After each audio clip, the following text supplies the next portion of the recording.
전격 인터뷰 박지원 민주당 의원 자리하셨습니다. 어서 오십시오. 처음 뵙겠습니다. 요즘 어딜 가시든지 법사위 관련 질문 제일 많이 받으실 것 같아요. 법사위가 열리면 예능 프로그램 찍는 거 아니냐 이런 말까지 돌던데요. 국민의힘은 나경원 의원 간사 선임을 양보하지 않고 있습니다. 민주당도 끝까지 반대하실 건가요? 반대할 겁니다. 그리고 저도 개인적으로 나경원 의원과 비교적 가까운 사이인데 안 하시는 게 좋아요. 왜냐하면 자기 남편이 법원장 아니에요. 그러면은 이해 충돌이 된다고요. 아니 자기 남편이 국정감사 때나 또는 법사위에 출두를 한다고 하면은 여보 나 여기서 할 거예요. 자기 하고 부를 거예요. 이건 아니죠. 이해 충돌이에요. 이해 충돌이 가장 큰 이유이실 걸까요? 아니면 다른 이유도 또 있으신 걸까요? 뭐 다른 이유도 지금 현재 내란 우리는 종식을 법사위에서 다루고 있는데 지금 나경원 의원은 너무 내란에 가까운 동조자이고 사실 어떤 의미에서 보면은 청산의 대상이에요. 그리고 국회법 위반으로 이번에 집행유예 시형 구형도 받고 했기 때문에 네. 굉장히 여러 가지로 재척 사유가 많아요. 그리고 이만큼 민주당에서 수차 반대를 했고 표결로 부결을 시켰다고 하면은 이제 국민의힘도 본인도 물러설 때가 됐다. 그렇게 생각합니다. 나경원 의원이 어제 이제 기자간담회를 가졌는데 추미애 법사위원장을 직권남용죄로 고발하는 방안 검토하고 있다고 밝혔고요. 앞서 전화로 연결한 곽규택 의원의 말씀도 당 차원에서 직권남용죄 고발하는 방안 검토하고 있다라고 얘기했는데 이건 어떻게 보십니까? 글쎄요. 야당에서 그렇게 추미애 위원장을 공격하는 것은 자기들 몫이지만은 추미애 위원장이 법사위원장으로서 직권남용한 게 하나도 없다 하는 것이 제 생각입니다. 직권남용한 건 하나도 없죠. 없다. 네. 그 이제 유권자들이 볼 때 이 법사위 공방이 언제까지 갈 거냐 좀 이제 시간이 꽤 이제 지나가고 있지 않습니까? 그래서 법사위가 사실 국회에서 또 중요한 상임위 중에 하나이고 그러면 이게 좀 양보하고 조율해서 매듭을 좀 지어야 되는 거 아닌가 이런 이야기들도 나오는데 어떻게 생각하십니까? 지금 현재 시대 정신과 국민적 요구는 내란 종식 그리고 3대 개혁입니다. 죄송합니다. 개혁입니다. 그렇기 때문에 내란을 추종하는 국민의힘과 대결하는 것은 당연한 일 아니냐. 그럼 우리 국민들이 내란을 찬성합니까? 그래서 저도 법사위에서 지금 현재 5선 국회의원이지만은 4선 반을 법사위에 있었고 제가 제일 고참입니다. 물론 법사위가 역대 국회에서 보면은 핫한 이슈가 많아요. 그리고 잘 충돌은 하지만은 이번은 양보할 수 없는 일이에요. 내란을 이대로 가자는 겁니까? 검찰 개혁하지 않고 이대로 가자는 겁니까? 이건 아니잖아요.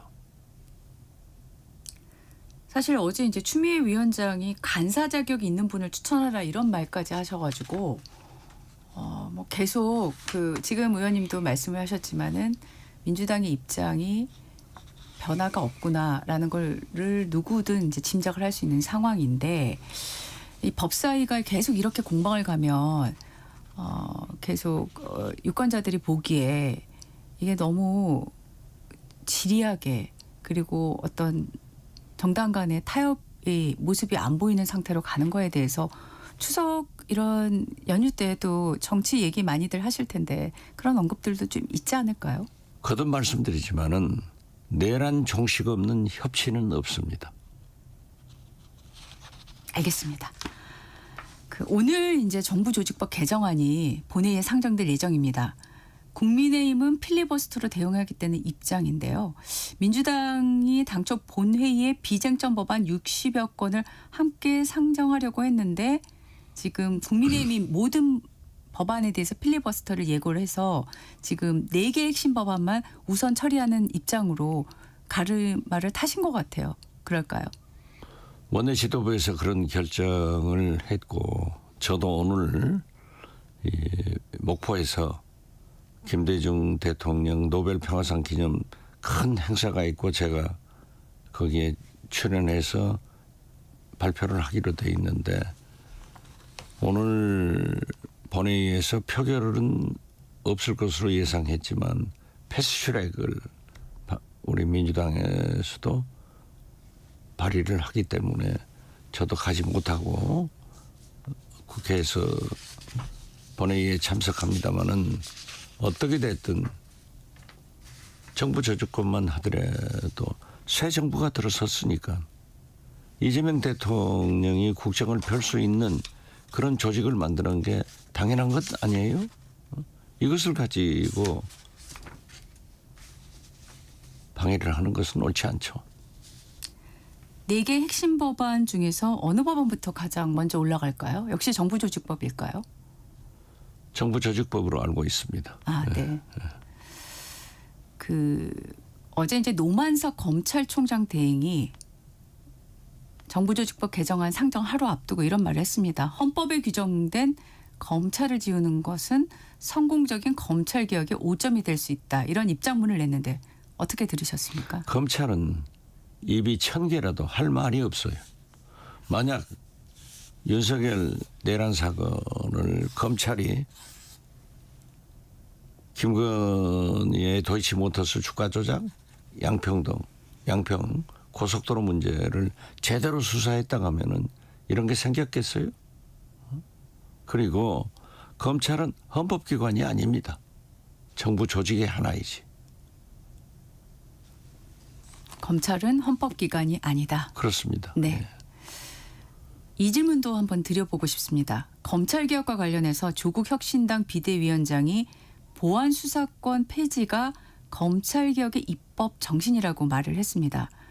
보안 수사권 폐지에 대해서 정부와 당에서 최근 나온 이야기들을 좀 종합해 보면 약간씩 입장이 다른 것 같은데요. 이건 어떻게 지금 돼가고 있을까요? 저도 그 문제에 대해서는 보안 수사권을 인정하자 하는 견해를 가지고 있습니다.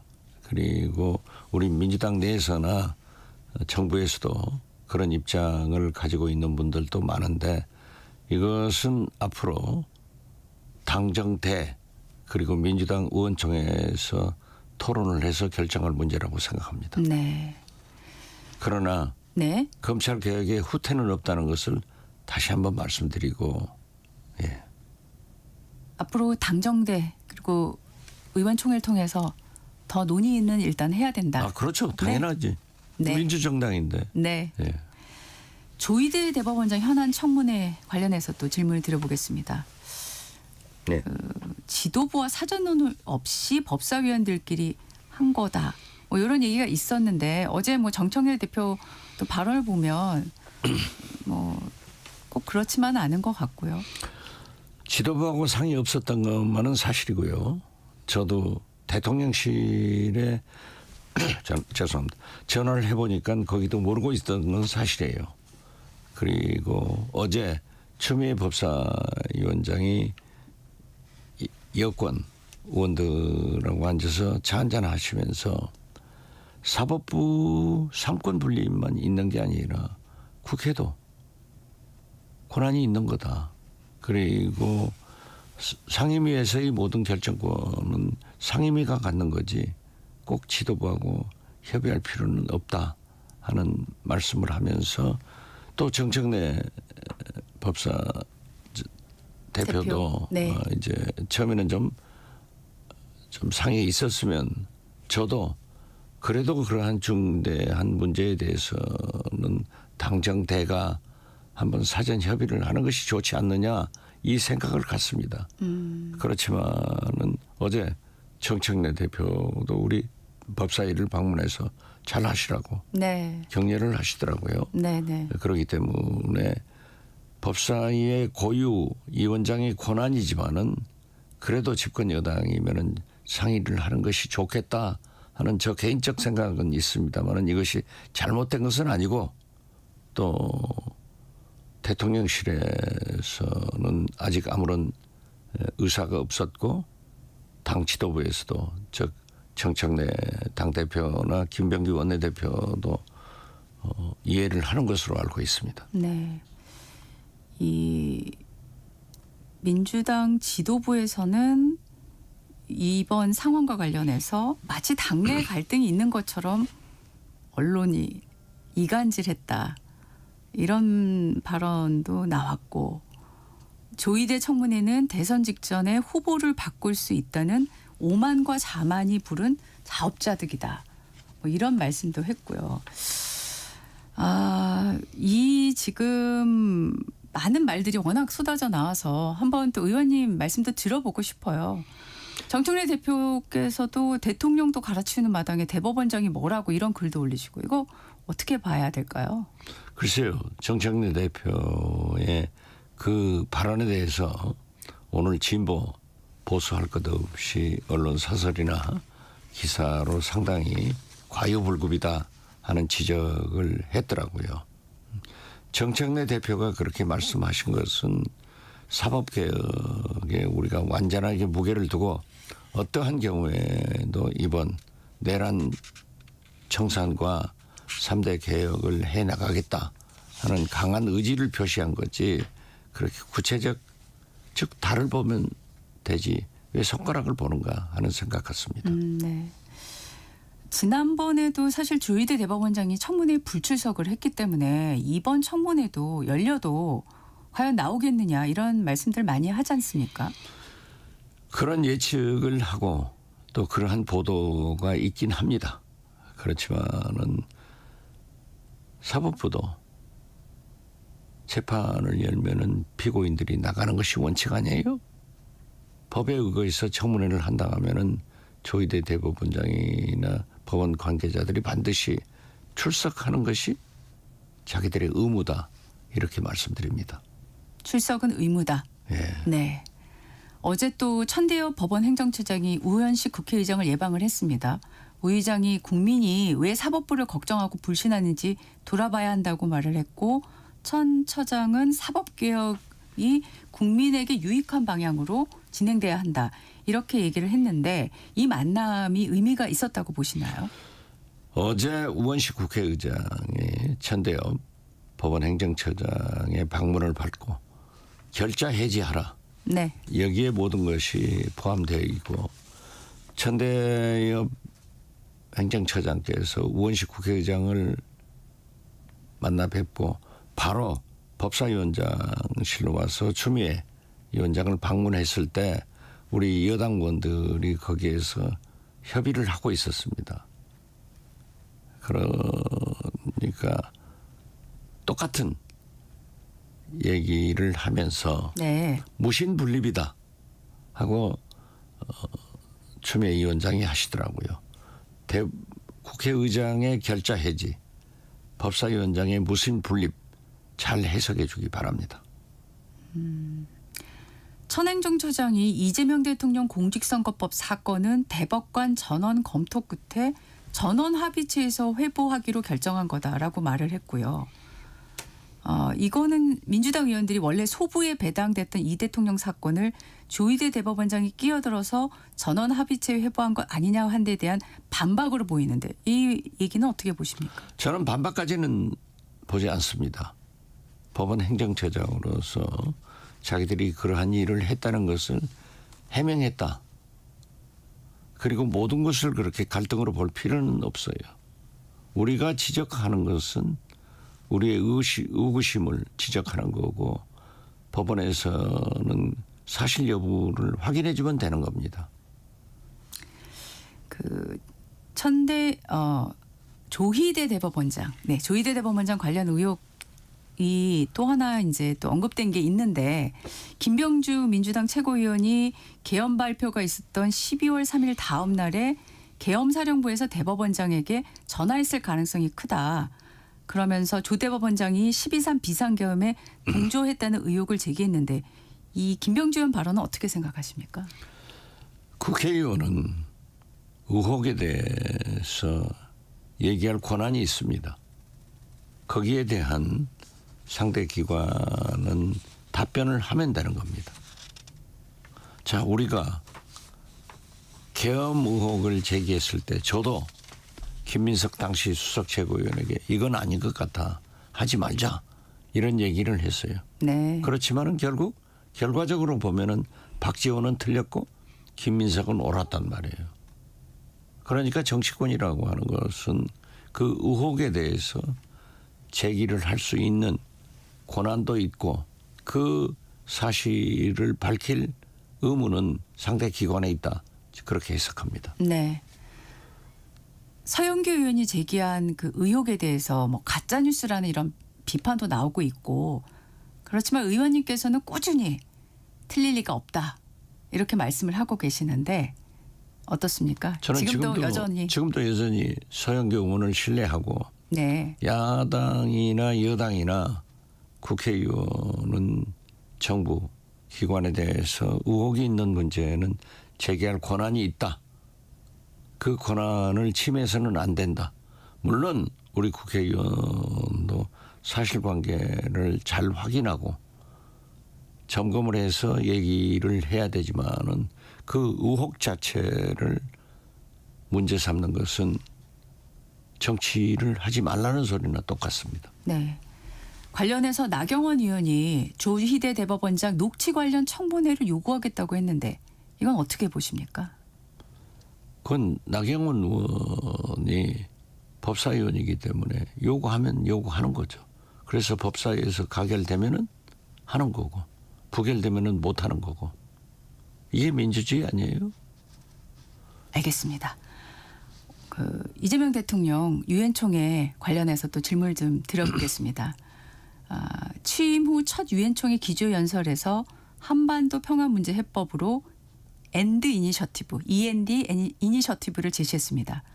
박지원 의원님 하면 또 북한 문제, 북한 비핵화 문제, 북핵 문제 물어볼 수밖에 없는데요. 이 내용 어떻게 보십니까? 저는 최근 이재명 대통령, 김정은 위원장, 트럼프 대통령 이 세 정상이 한반도 문제에 대해서 한 발짝 껑축 나갔다. 껑축 나갔다. 네. 그래서 거의 김대중 전 대통령이 말씀하시던 햇볕 정책에 가까워지고 있다. 저는 이런 생각을 합니다. 특히 한반도 두 국가론에 대해서도 오늘 아침에도 정동영 장관과 이성락 안보실장 간에 이견이 있다. 그건 보는 견해에 따라서 다른 거예요. 우리는 노태우 대통령 당시 유엔 동시 가입을 하면서 이미 남북 간의 두 국가였습니다. 그걸 인정을 한 겁니다. 그러나 지금까지 꾸준히 일국가를 부르짖어 왔는데 이걸 깨버린 것은 윤석열이에요. 그렇기 때문에 김정은도 우리 통일을 하지 않는다. 우리는 남한하고 다른 나라다. 이런 주장을 할 수밖에 없었죠. 최근에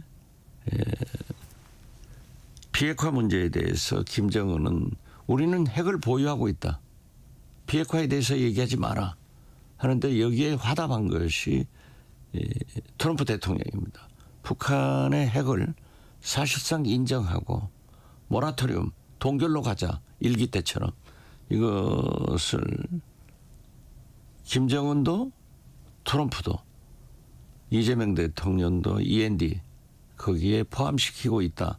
그래서 저는 굉장히 한 발짝 확 나갔기 때문에 이러한 상태로 가는 것은 저는 북미 간에 이미 물밑에서 상당한 대화가 진전됐고 우리 한미 간에는 그 대화의 진전에 대한 정보 제공을 받았지 않는가 이렇게 생각합니다. 사실 김정은 위원장도 그 최고인민회의 연설에서 트럼프 대통령과 관계 인연 좋다라고 또 직접 언급을 바로 했잖아요. 그것을 네. 제가 한 발짝씩 확 나갔다는 거예요. 그것은 트럼프 대통령이 나는 김정은 위원장하고 사이가 좋다. 한번 만나자 하는 것에 대한 화답 아니에요. 그리고 그러한 움직임을 가지고 온 것은 저는 북한과 미국 간의 물밑 접촉을 통해서 상당한 대화가 있은 것으로 짐작합니다. 그리고 그 대화의 내용을 한미 간에도 공유를 하고 있기 때문에 이재명 대통령도 3단계 비핵화론을 말씀하셨다. 저는 그렇게 봅니다. 네. 이 시점에서 김정은 위원장은 그런데 이 대통령하고 마주 앉을 일은 없다. 이렇게 말을 하고 있는데요. 그것은 북한의 지금까지의 속성상 보면은 마저 할 수 있다 하는 것으로 해석해도 좋습니다. 왜 그런 거죠? 그건 항상 북한은 제가 역사적인 김대중, 김정일 2000년 6.15 남북 정상회담을 성사시킨 특사 아니에요. 네. 그때도 똑같은 방법을 택하고 있고 이번 중국의 전승절 행사에서도 똑같은 표시를 하고 있지만은 이건 조금 달라진 거예요. 톤이 달라졌다는 말씀이시죠? 저는 전승절에서 우원식 국회의장과 김정은 위원장이 악수를 나누고 한마디 한 것은 성공한 조우다. 성공한 이렇게, 조우다. 네, 네, 이렇게 그렇게 보는 평가하시는군요. 겁니다. 네, 저는 네. 달라지고 있다. 그리고 북미 간에 그러한 진전이 있다고 하면은 반드시 트럼프 대통령도 김정은 위원장도 우리 이재명 대통령을 패싱할 수는 없습니다.